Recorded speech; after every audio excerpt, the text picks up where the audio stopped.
அனைவருக்கும் வணக்கம். Welcome to PK chemistry. ஓஎம்ஸின் தொடர்ச்சியாக நாம் இன்று பார்க்க இருப்பது second catalysis reaction oxo process, otherwise called hydroformylations. alkene to aldehyde in the presence of Goepel catalysis via reductions.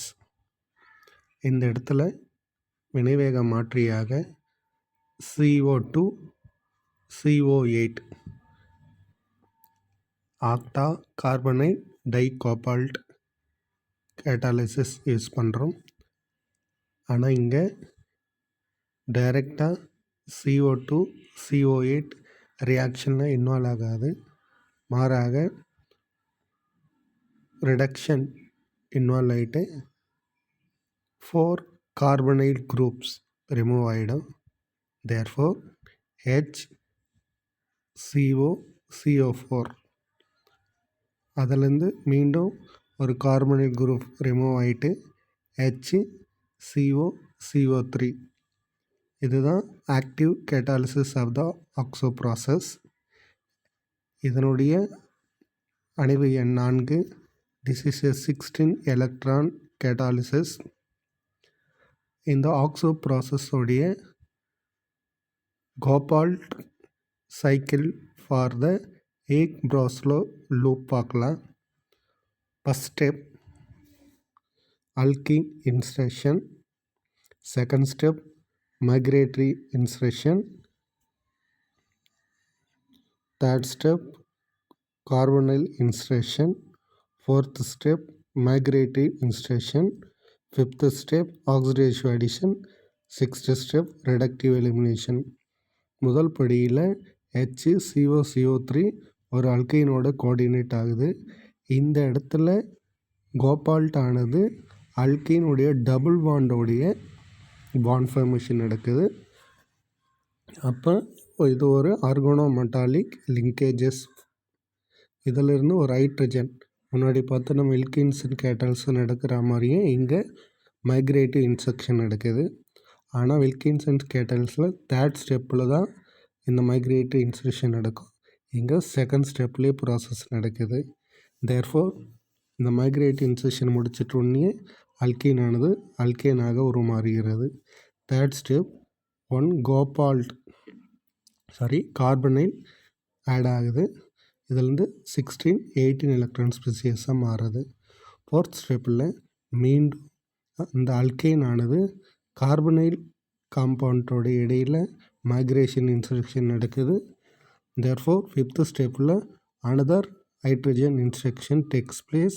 Therefore final step is the rearrange the product, the formation of product to remove the via reductive elimination process. இந்த இடத்துல அப்போ அல்கீனானது அல்கேனாக உருமாறி ஆல்டிஹைடாக வெளியேறுகிறது. This is called one loop process. இதோட migration mechanism step already நம்ம சொன்ன மாதிரியே insertion 1,2 migration, carbonyl insertion, migratory insertion, oxidative addition, reduction, elimination. ஆனால் இந்த கோபால்ட் கேட்டாலிசிஸில் சில டிஸ்அட்வான்டேஜஸ் இருக்குது. என்னென்ன? It's operates at high temperature and pressure. அப்போது அதிகப்படியான வெப்பநிலையும் அழுத்தம் தேவைப்படுது. த straight chain called ends as well as a branched chain isoaldehyde are formed. இங்கே பார்த்தீங்கன்னா ஃபஸ்ட் ஸ்டெப்பில் cobalt catalysis alkene aldehyde process மாறும்போது 2 விதமான ஆல்டிஹைட் நமக்கு கிடைக்கப்பெறும். ஒன்று சங்கிலி வடிவமுடையது, இன்னொரு கிளை சங்கிலிகளை உள்ளடக்கக்கூடியது. இந்த நார்மல் ஆல்டிஹைட்னு சொல்லக்கூடியது ஆன்டி மார்கானிக் ரூல் ஃபாலோ பண்ணியும், பிரான்ச்சடு செயினானது மார்கானிக்கா ரூல் ஃபாலோ பண்ணி நமக்கு ப்ராடக்ட் ஃபார்மேஷன் நடக்கும். ஆனால் இந்த இடத்துல 2 ஆல்டிஹைட் கிடைப்பதனால நமக்கு செயின் கிடைக்கக்கூடிய வாய்ப்பு தடைபெறுகிறது. எனவே தான் நம்ம இந்த கோபால்ட் கேட்டாலிசிஸை வெரி எஃபிஷியன்ட் கேட்டாலிசிஸ்னு சொல்ல முடியாமல் இதற்கு மாற்றாக ரோடியம் கேட்டாலிசிஸை நம்ம இன்ட்ரடியூஸ் பண்ண போகிறோம். Therefore, the cobalt catalyst operates at 140 to 170 degrees Celsius. Pressure is 200 to 250 atmosphere pressure. இதில் n ரேஷியோ நார்மல் ஆல்டிகைட் 3 கிடைச்சா பிரான்ச்சட் ஆல்டிகைட் 1 கிடைக்கும். மாறாக இந்த ரோடியம் பார்த்திங்கன்னா rhodium carbonyl triphenyl phosphine 90 to 120 degree Celsius ப்ரெஷரில் 50 to 150 ATMல ஒர்க் ஆகுது. இங்கே பார்த்தீங்கன்னா 16:1 16 சைட் செயின் ஆல்டிகைட் கிடைச்சா ஒரே ஒரு பிரான்ச்சட் செயின் ஆல்டிகைட் தான் கிடைக்கும். எனவே இந்த 1 3 கம்பேர் பண்ணும்போது நமக்கு rhodium catalysis very efficient and very useful. The reactivity of the alkene, அல்கீனை பொறுத்து இதனுடைய ரேட் ஆஃப் ரியாக்ஷன் மாறுபடும். ஸ்டெரிக் என்ட்ரன்ஸ் ஃப்ரீயாக இருக்கும்போது அதனுடைய ரேட் ஆஃப் ரியாக்ஷன் அதிகமாக இருக்கும். ஸ்டெரிக் இன்ட்ரெஸ்ட் கூட கூட அதனுடைய ரியாக்டிவிட்டி லோ ஆகுது. The factors affecting the N/bar iso ratio branched and linear aldehyde hydroformylation product. Rhodium with BiSBi as a ligand gave the N/iso ratio of 96:4.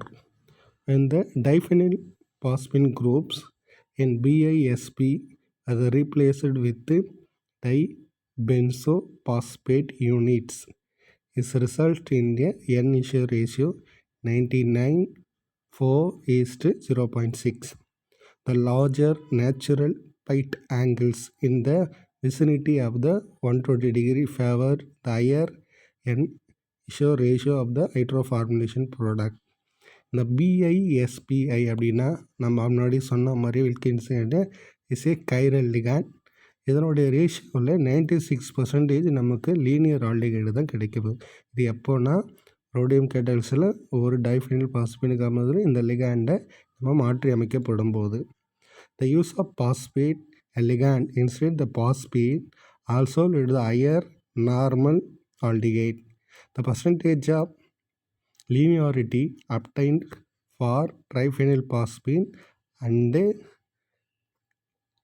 very similar at a low ligand concentration, higher ligand concentration. Phosphate gives a better normal and branched aldehyde ratio. The electronic and steric effect of the substituents on the phosphates play the significant role in the deciding the rate of the selection of the reaction. The higher of the electronegativity value, the phosphine phosphate, higher the selective toward the linear product. இங்கே பார்த்தீங்கன்னா நமக்கு பாஸ்பீனுடைய linearity ரொம்ப அதிகமாக இருக்குது. இதுவே normal லிகாண்டோடைய linearity ரொம்ப குறைவாக இருக்குது. N/iso selective hydroformylation. A chiral aldehyde will be formed only when addition of hydrogen cobalt to the alkene occurs in the Markovnikov rule manner. The rhodium-based chiral catalysis such as dicarbonyl rhodium hydration BiNDH has a give high normal aldehyde ratio as well as the good enantiomeric success. இந்த இடத்துல பார்த்தீங்கன்னா நமக்கு cobalt catalysis இருக்குது, rhodium catalysis இருக்குது. இந்த percentage பார்க்கும்போது நமக்கு linear aldehyde அதிகமாக கிடைக்கும். எங்கன்னா rhodium catalysis. The proposed catalytic cycle of the hydroformylation using rhodium catalysis. நம்ம முன்னாடி லூப் சொன்ன மாதிரியே அதே வழி முறைகள் தான். ஆனால் அங்கே நம்ம கோபால்ட் கேட்டாலிசிஸ் எடுக்கிறோம், இங்கே rhodium catalysis. Therefore, first step alkene insertion, second step migration insertion, third for carbonyl insertion, fourth step carbonyl migration insertion, fifth step oxidation addition, sixth step reduction elimination to form of the product. Some example இங்கே கொடுத்துருப்போம் for oxo process. ஒரு முறை practice பண்ணிவிட்டு நம்ம படித்தா நமக்கு டிஆர்பியில் ரொம்ப பயனுள்ளதாக இருக்கும் நம்புகிறோம். இந்த வீடியோ தங்களுக்கு பயனுள்ளதாக இருந்தால் லைக் பண்ணவும், ஷேர் பண்ணவும். நன்றி, வணக்கம்.